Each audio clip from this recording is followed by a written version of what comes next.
I'm Chris, you're watching FRAG-MENTAL. It's that time of year again. The snow starts falling, the Christmas jumpers come out, we throw another log on that roaring fire. Full transparency, I don't have a fire, I don't own a Christmas jumper, and it probably won't snow here. But, you know, we can all go to places like snowy winter wonderland Estonia to film our videos, so you'll have to make do with a few fairy lights in the background. All right, top 10 winter fragrances. If you want to hear what they are, stay tuned to FM.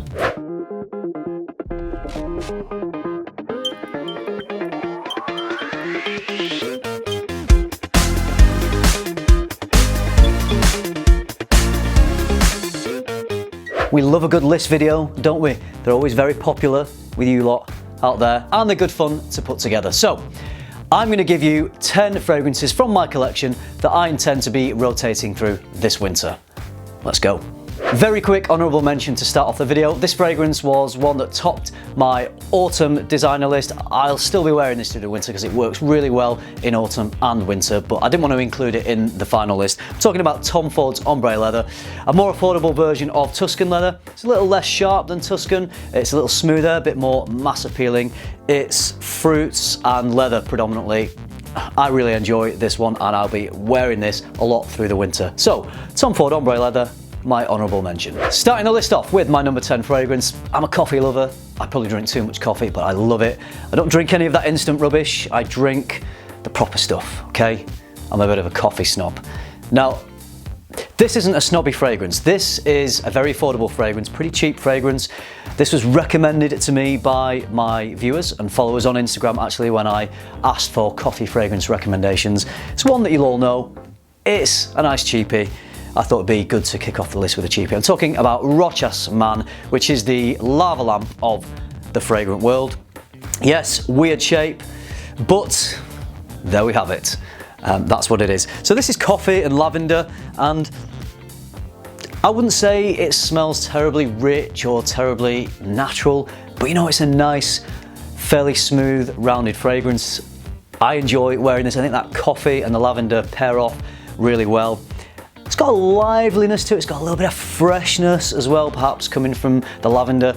And the coffee, it's not a strong espresso coffee note, it's just kind of a nice mild and easygoing coffee note. And that's how I would describe the fragrance. It's a kind of mild, easygoing fragrance. It works really well in the winter. If you want something that's not too rich and not too deep, that's a little on the fresher side but still works really well in the colder weather, and you like coffee, then I can definitely recommend Rochas Man.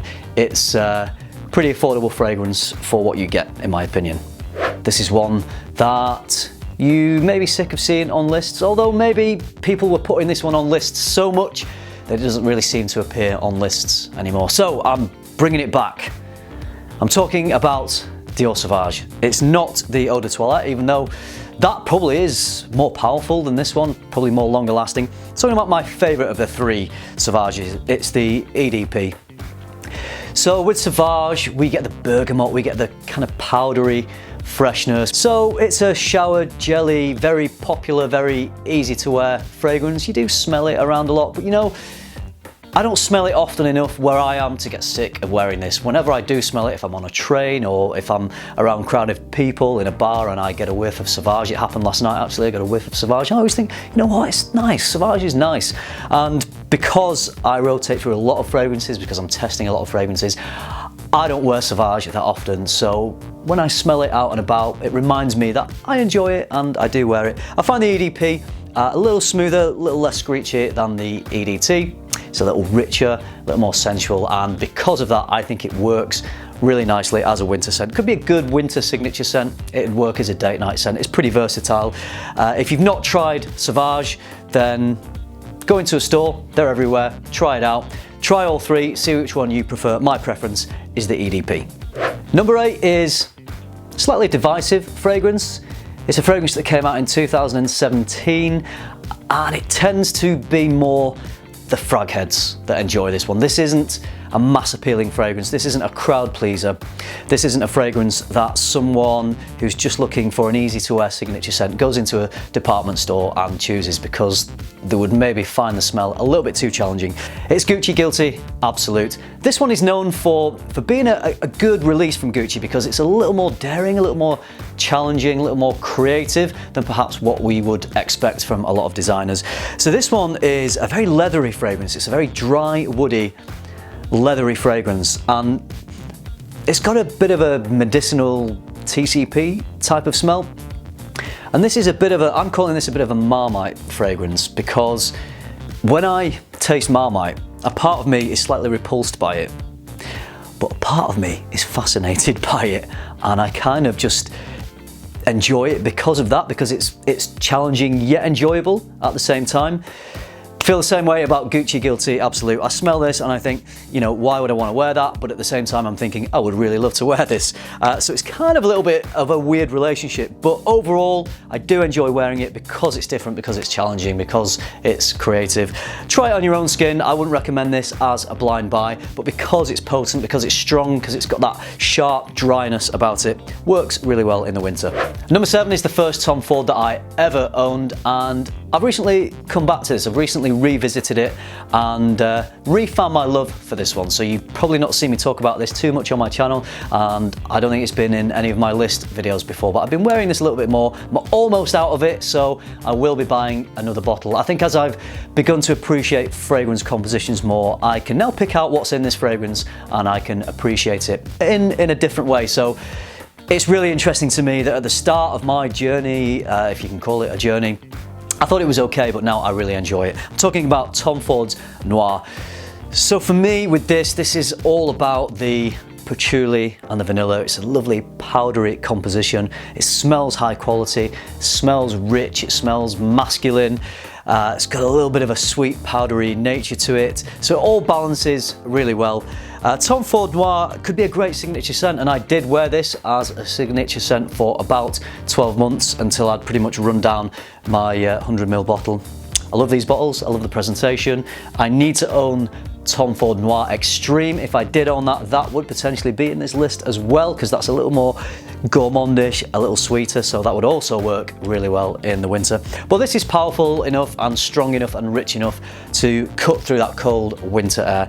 If you've not tried Tom Ford Noir, lovely composition, give it a go.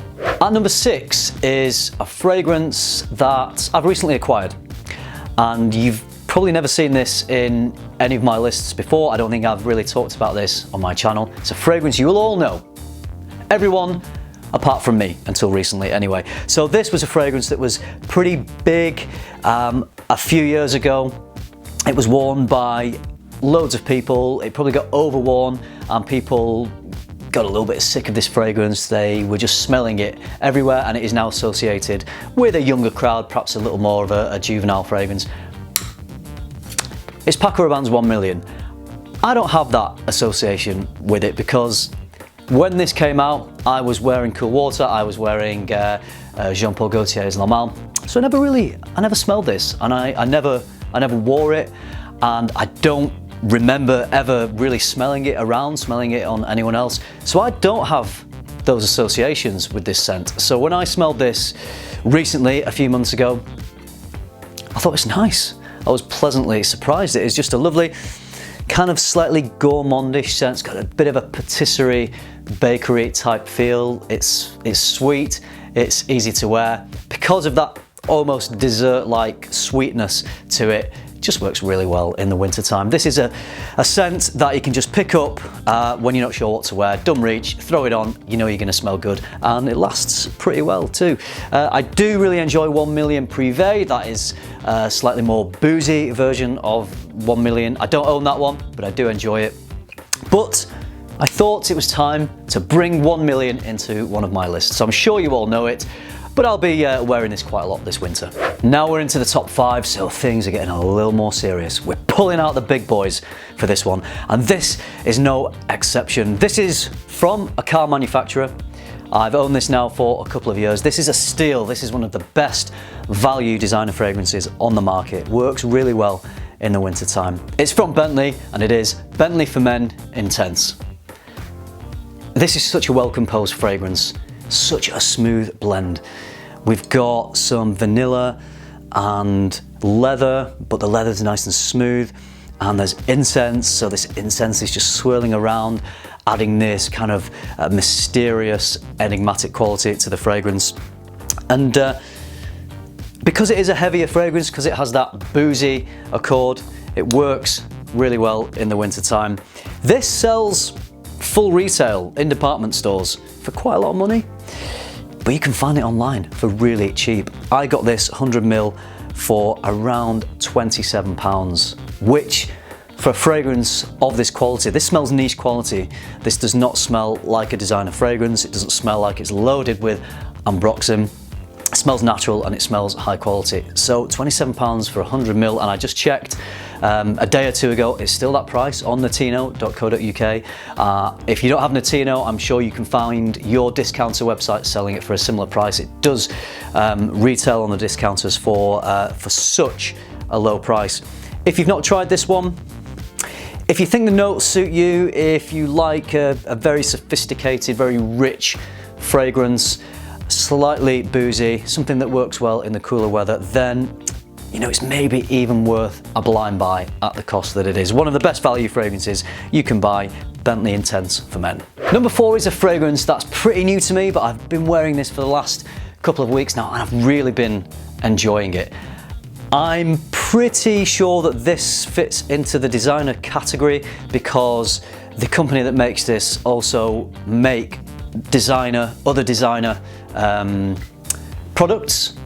I'm pretty sure they make designer clothes. It is ZAHAROFF Signature Pour Homme. This one is a lavender, so it's got a lovely kind of timeless, gentlemanly, masculine feel that you would associate sometimes with lavender. But the lavender, whilst it's there in the opening, it's never too much, it's never too strong. And after about 20 minutes, the lavender really settles down. And what I get from this is spices and incense. So it has a real Middle Eastern feel, but definitely not in a challenging way. I think Signature is a great name for this fragrance because it could be absolutely that. It just smells really well blended. It smells high quality. It smells like someone confident and assertive, someone who wanted to project that kind of personality would wear this fragrance. I've been wearing this and all through the day, I get lovely wafts from it. It seems to last 8 to 10 hours, so I get great longevity from this one. So definitely recommend trying this if you can. I know it's not readily available yet in the UK. I believe George ZAHAROFF, who's created this fragrance, is working on that.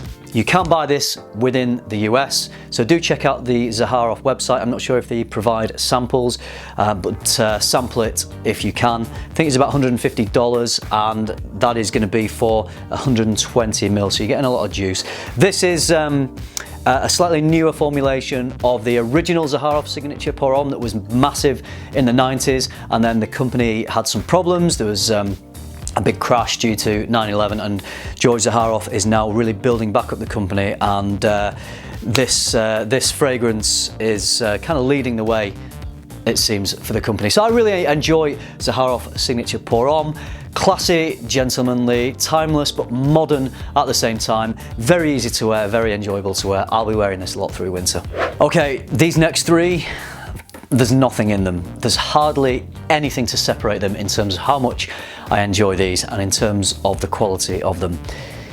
Number 3 is a fragrance that just conjures images of sitting in a cozy log cabin, roaring log fire, there's snow all around the cabin. You want a scent that is really empowering but cozy at the same time. That's how I would describe Spicebomb Extreme from Viktor & Rolf.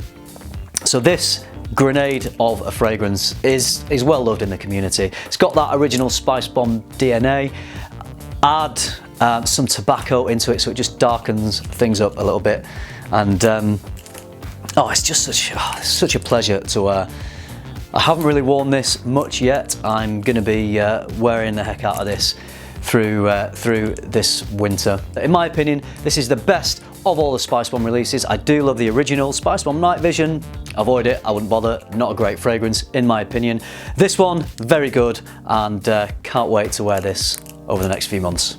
Oh, how I love this next fragrance. This is another one that could be niche quality, and it's from a designer house that are consistently bringing out fantastic fragrances, iconic fragrances. In fact, for me, it's probably my favorite designer house. And this is a fragrance that fits in with a line of fragrances that you could pretty much wear all year round. There was a version of this that featured in my autumn top 10. We're talking about iris. We're talking about leather. We're talking about Dior Homme Parfum. You get that classic iris running through the heart of this that you get with the whole Homme line from Dior. I love them all. They all have their own little twist. Dior Homme Intense is a little livelier, a little more kind of versatile maybe as a signature scent. You can wear that, you could wear Dior Homme Intense or Dior Homme all year round. Because this one is a little heavier, because we've got that leather in there, Dior Homme Parfum, I think is, I mean, you could definitely wear it autumn and winter equally. DHI, Dior Homme Intense, was on my autumn list, so this is on my winter list. It's just so well composed, it's so smooth. It doesn't smell cheap. I mean, it's not a cheap fragrance. It just smells excellent quality. It's an absolute joy to wear. The iris in here, it's a floral, but it's not feminine. It's got this elegant masculinity to it, and I just can't get enough of wearing this fragrance, or Dior Homme Intense. I own both of those. But this one's in my winter list. Try it first because it does have that iris note, and if you're not used to having such a strong floral in a masculine fragrance, it might not be for you. For me, it works splendidly, and it's an absolute joy to wear. Dior Homme Parfum. So I started off my list with a Tom Ford, with the honourable mention. I finished my autumn list with a Tom Ford. Again, I'm finishing it with a Tom Ford. I think you can see that I quite enjoy the house of Tom Ford.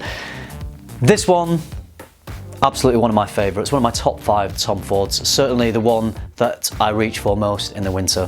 One of my favourite notes is tobacco. This has tobacco in it. One of my favourite drinks is whiskey, and this has a lovely whiskey accord. I'm talking about tobacco oud. Oh, this fragrance is just, I can lose myself in it. Oh, it's so good. It's a very confidence-inspiring fragrance, very emboldening because it's rich, it's strong, it's somehow smooth, even though it's got a little bit of an animalic nature to it, which is giving it this punchiness. The oud, you know, I'm pretty sure it's a synthetic oud rather than a natural oud, but it adds a nice bit of structure and backbone to this fragrance.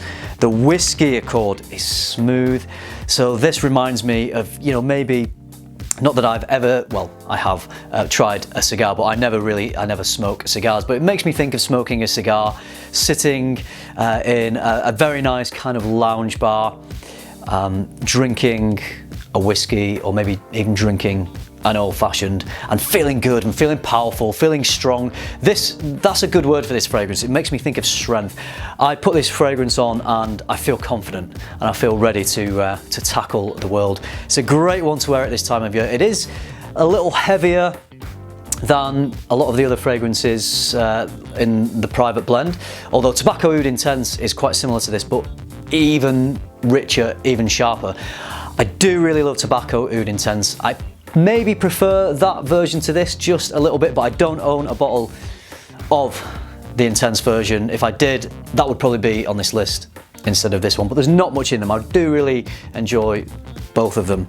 So if you want a fragrance that is just a joy to wear, that cuts through that cold winter air, that makes you feel empowered, that other people around you should enjoy as well. It's not a challenging enough fragrance for those around you to not enjoy it. It's smooth, it's interesting. I don't think people will be used to smelling this fragrance in the air, so you'll probably get some comments. You might even get a few compliments wearing this. When you spray this and you're wearing a lovely winter jumper, get a little bit on your jumper as well, just so you get that added projection and longevity out of it.